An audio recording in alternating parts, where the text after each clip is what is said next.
What if someone had described the Messiah in stunning detail hundreds of years before he was born?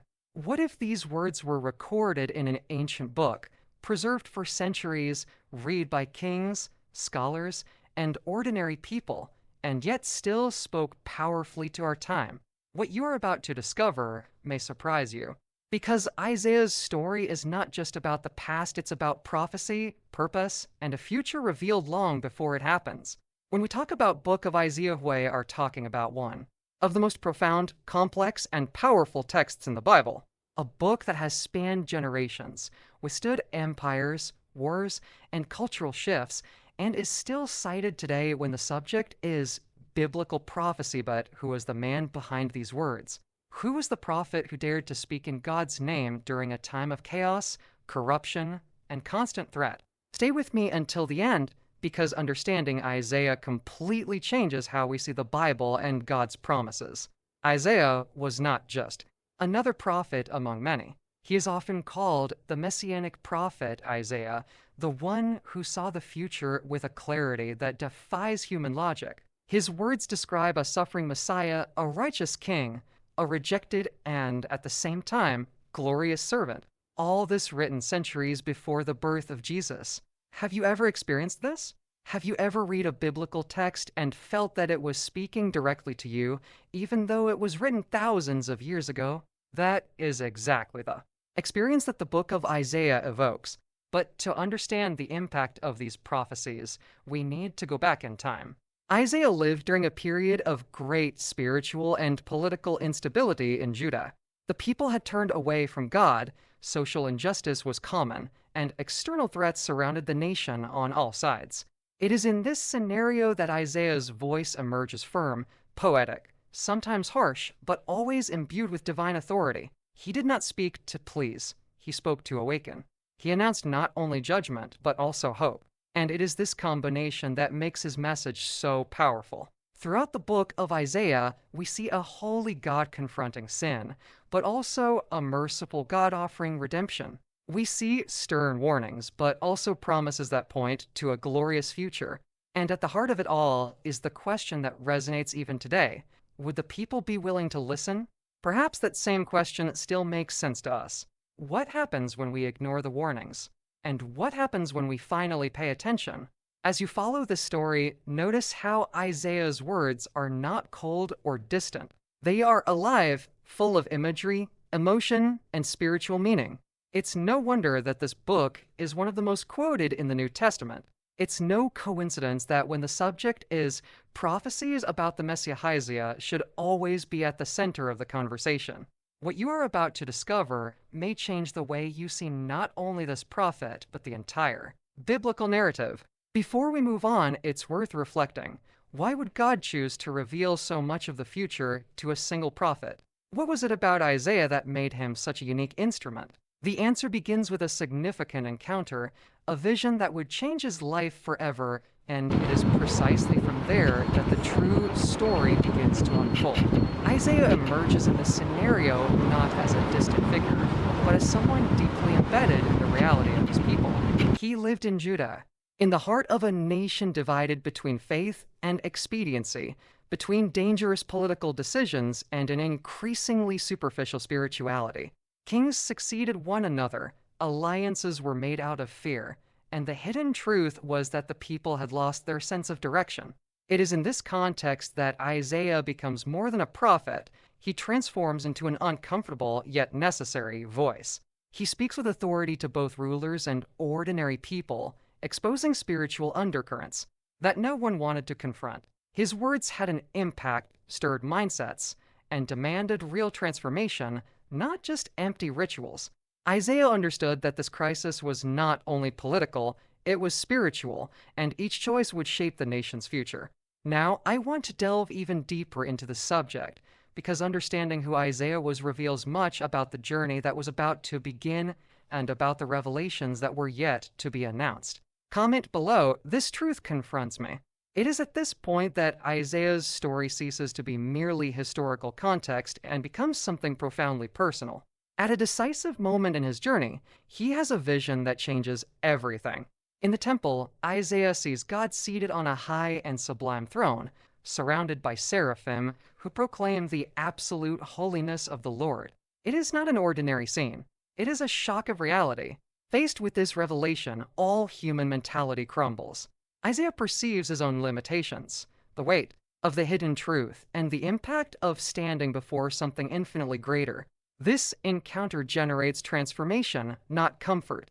God's holiness exposes, confronts, and redefines decisions. It is in this environment that the calling is born, not out of obligation, but out of surrender. When Isaiah says, "Here I am, send me," he accepts a journey that would change everything. Now, I want to go even deeper into the subject because this experience in the temple reveals spiritual undertones that explain the full power of the prophecies that would follow. Comment below. This calling speaks to me. Isaiah's calling doesn't happen at a favorable time, but in the midst of collapse. The nation was immersed in idolatry, its heart divided between God and false gods, while social injustice became normalized. The strong exploited the weak, decisions were made without fear, and the collective mentality no longer sought transformation, only survival. As if that weren't enough, great empires advanced, especially Assyria, bringing fear, political pressure, and a real threat of destruction. Everything seemed to crumble at once, inside and out. It is in this scenario that Isaiah rises, revealing truths that no one wanted to hear, exposing spiritual undercurrents behind the visible chaos. His words had impact because they were born from reality, not from distance. Now, I want to go even deeper into the subject, because understanding this context completely changes how we read each prophecy that follows. Comment below. Does this make sense to me? The messages that Isaiah begins to announce are neither light nor comfortable. They cut deep, confront wrong decisions, and expose a hidden truth that many preferred to ignore. God uses Isaiah to issue clear warnings, showing that the problem was not only external, but internal, a crisis of mentality and values. The call to repentance emerges as a real chance for transformation, but also as a serious warning. Choices have consequences. Judgment does not appear as revenge, but as correction, as part of a painful but necessary process. Before restoration came confrontation. Before healing, the exposure of the wound. Now, I want to go even deeper into the subject, because understanding this judgment completely changes how we see the impact of the promises that follow and the spiritual journey that Isaiah reveals step by step. Comment below. This message makes me reflect. It is precisely after this confrontation that Isaiah's text surprises and completely changes the course of the narrative. In the midst of judgment, revelations emerge that transcend centuries and impact human history. Isaiah begins to speak of an unexpected character, someone who would carry pain, rejection, and redemption all at once. The suffering servant described there does not triumph through force, but through sacrifice, something that breaks all common logic. In another passage, the birth of the Messiah is announced as a divine sign, and soon after, the image of the Prince of Peace appears, someone whose reign would bring real and lasting transformation. How did Isaiah describe Jesus in such detail centuries before? This question changes the mindset of anyone who reads attentively. Now, I want to delve even deeper into the subject, because understanding these prophecies reveals spiritual undertones that connect faith, history, and eternal impact in an impressive way. Comment below. Does this make sense to me? It is. At this point that the tone of the book of Isaiah begins to change in a surprising way. After so much confrontation, consolation emerges. The message makes it clear that God does not expose to destroy, but to restore. Forgiveness appears as a real possibility, restoration as a profound process, and a new hope begins to form amidst the ruins. This turning point reveals a powerful hidden truth. Even after wrong decisions, there is still a way back. Isaiah begins to paint a future where the people are healed, rebuilt, and transformed from within. The journey ceases to be merely about judgment and becomes about redemption. Now, I want to go even deeper into the subject, because this hope is not superficial. It prepares the ground for something even greater that is about to be revealed. Comment below, this hope reaches me. As hope grows stronger, Isaiah begins to reveal something even broader, something that transcends generations and touches the ultimate future. He speaks of a new heaven and a new earth where pain no longer dictates the rules and peace ceases to be a distant promise, becoming a concrete reality.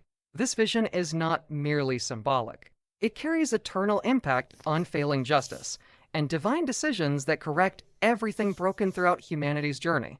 The mindset here changes completely because it's not just about national restoration, but a plan that involves all of creation.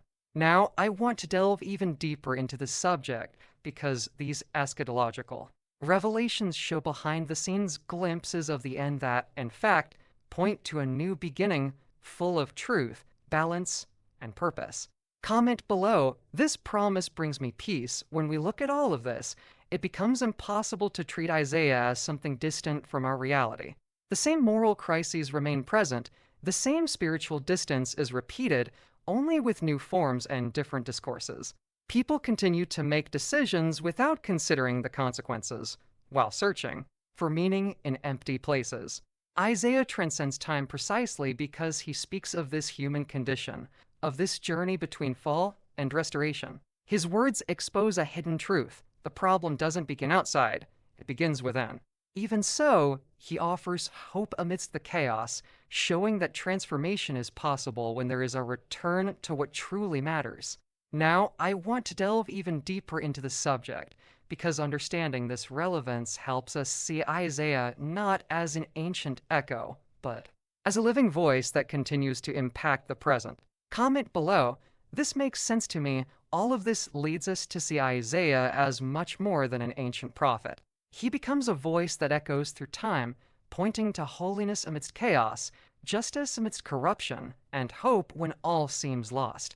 His book reveals a profound journey between confrontation and redemption, showing a God who does not abandon, but insists, calls, and transforms. Each revelation carries impact, each word provokes a change of mindset, and each promise points to something greater, culminating in Christ and projecting into the future. Isaiah connects past, present, and eternity in a unique way. Now, I want to delve even deeper into the subject, because understanding this voice that transcends generations prepares us to see the full meaning of the story and the promises that still resonate today. Comment below, this message resonates with me. If this journey through the book of Isaiah spoke to you in any way, perhaps it's because these ancient words still carry very current truths. Content like this only makes sense when we walk together, exploring calmly, deeply, and purposefully. So, if you feel this type of reflection adds to your understanding, subscribe to the channel to continue receiving studies that connect faith, prophecy, and real life. Also, leave a like on the video as a silent sign that this conversation was worthwhile. And write the phrase in the comments, "This message was for me," just so I know you've made it this far with me. There's a video over here that complements this topic and delves even deeper into this perspective. Click and continue reading there.